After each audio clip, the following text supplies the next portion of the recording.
Assalamualaikum warahmatullahi wabarakatuh. Alhamdulillahirabbil alamin. Allahumma shalli ala sayyidina Muhammad wa ala ali sayyidina Muhammad.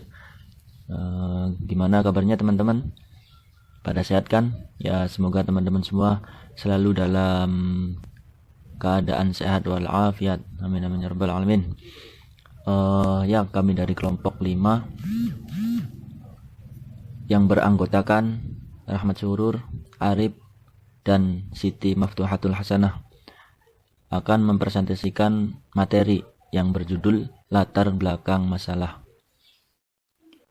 Ya, langsung saja yang pertama yaitu pengertian latar belakang masalah ya. Latar belakang masalah adalah kondisi yang mendasari atau mendukung kelayakan ditentukannya masalah penelitian. Latar belakang berfungsi untuk memberi pemahaman bagi pembaca tentang ide maupun pemikiran yang ingin disampaikan melalui karya tulis ilmiah tersebut. Permasalahan dalam penelitian adalah kesulitan yang dirasakan oleh orang awam maupun para peneliti. Permasalahan dapat juga diartikan sebagai sesuatu yang menghalangi tercapainya tujuan. Nah, secara umum, suatu masalah didefinisikan sebagai keadaan atau kesenjangan antara harapan dan kenyataan.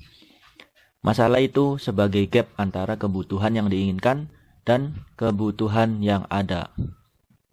Nah, dari definisi tadi, kita bisa mengetahui bahwa masalah penelitian adalah suatu kondisi di mana terjadinya kesenjangan antara yang diharapkan dengan fakta yang terjadi di lapangan.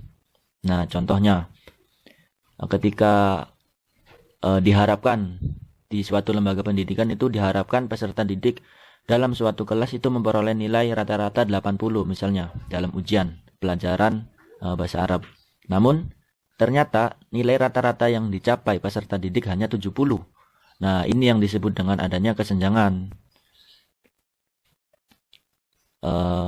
Harapannya siswa itu mendapat nilai rata-rata 80, ternyata faktanya, realnya peserta hanya memperoleh nilai 70. Nah, ini berarti ada kesenjangan.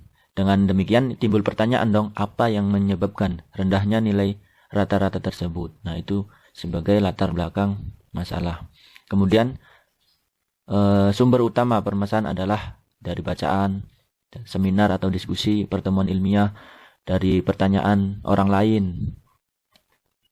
Terus kemudian dari pengamatan sekilas, dari pengalaman pribadi dan perasaan dan ilham.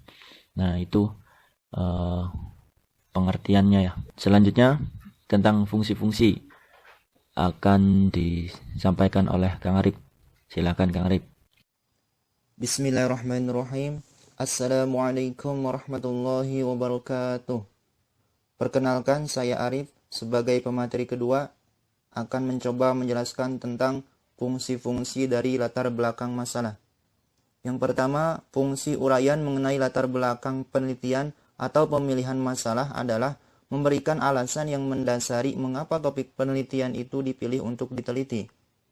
Yang kedua, pembahasan dalam latar belakang ini bermaksud membeberkan tentang mengapa masalah yang diteliti itu timbul atau penting dilihat dari segi profesi peneliti. Yang ketiga, mengungkapkan nilai guna untuk apa masalah dipecahkan. Yang keempat, mampu menerangkan secara rinci permasalahan dengan kata yang baik dalam paragraf. Kalimat harus dapat menjelaskan alasan, tujuan, dan metode pemecahan masalah yang diangkat dalam penelitian. Ya, terima kasih kepada Kang Arif yang sudah memaparkan tentang fungsi latar belakang masalah. Selanjutnya yaitu tentang hal-hal yang harus diperhatikan dalam membuat latar belakang masalah. Itu apa saja akan disampaikan oleh Maftuhatul Hasanah. Silakan kepada saudari Maftuhatul Hasanah.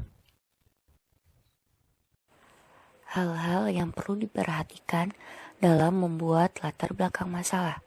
Pertama, tidak terlalu muluk-muluk sehingga jauh dari konteks permasalahan.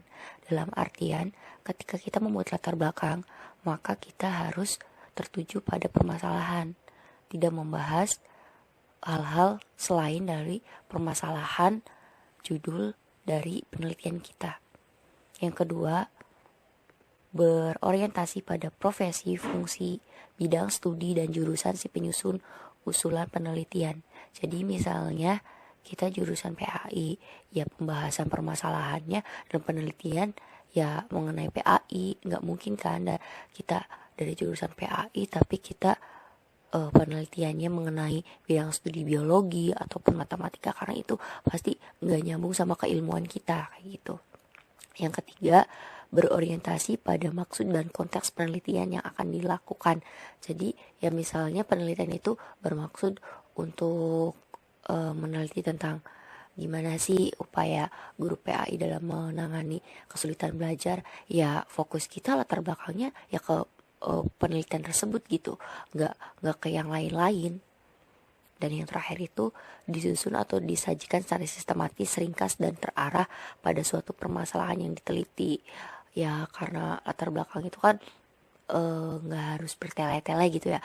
Yang penting mah udah sistematis, terus ringkas ya terarah gitu. Misalnya tentang ini ya nanti ya ke situ kayak gitu, nggak melebar-melebar kemana-mana.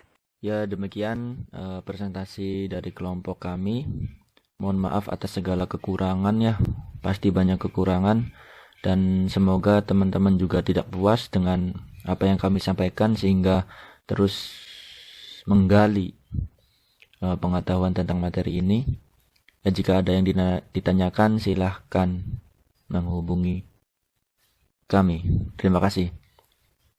Kami akhiri. Wassalamualaikum warahmatullahi wabarakatuh.